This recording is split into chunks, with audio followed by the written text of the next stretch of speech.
Hey guys, this is just a short video. I took my car to a Toyota dealer because just regular maintenance, and I always take it to different places to see what happens.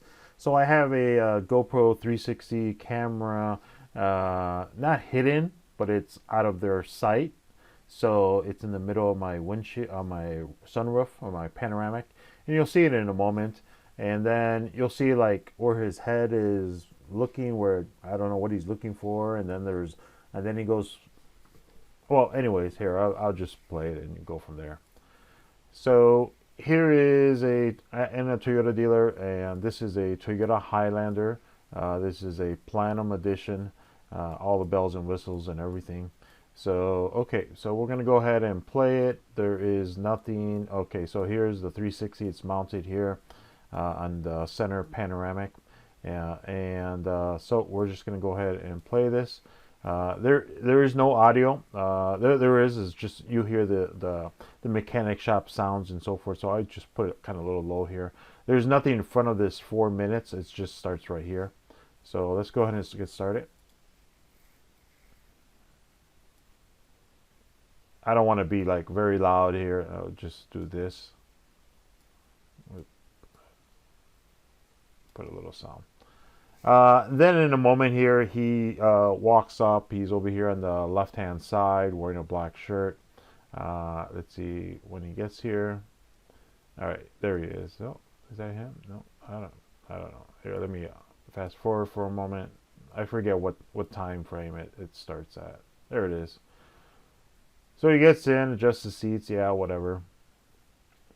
Again, there's no audio. There's just a bunch of feedback.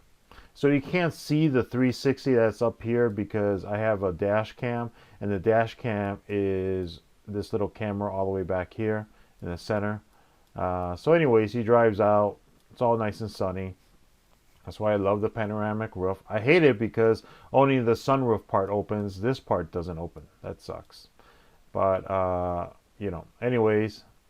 So he goes in and parks it. So I got to move the camera here. All right, so in a moment he starts looking over here like he's trying to find something. I don't know what he's trying to find. And then when he leaves the door, he comes right back into the car like he forgot something, and he forgot to see if he can rob me. So, you know, this is always good to have a hidden camera in your car. So like, look, so he's done. He locked the door, and he's like, oh wait, you know what should else I do? Oh, I should close that window. People are going to rob me. Okay, so he gets back in the car. And then look, now he's looking. I don't know what he's looking for on the floor. And then look what he does right before he leaves. Close that door. Change. He wanted to see how much money I had in my there and take it. I heard the door's locked, and that's pretty much it. So, I'm not saying that everyone should have a hidden camera in their car, but I mean, I don't know. There's always some shady shit. So like in another dealer, I don't have that camera footage because I didn't have the camera on. But what happened is someone came in, they disconnected all my dash cam cameras and recording devices. So it's, I don't know. Are they doing it purposely? They don't want me to know what they're doing in my car, or are they being sneaky, or I have no idea. So anyways, that was just a short little video. I'll probably have more videos to upload here as well, and I'm in the Toyota Highlanders group on Facebook, so if you want to reach out on there as well. All right, we'll talk to you later. It is May 14, 2022 on this. See ya.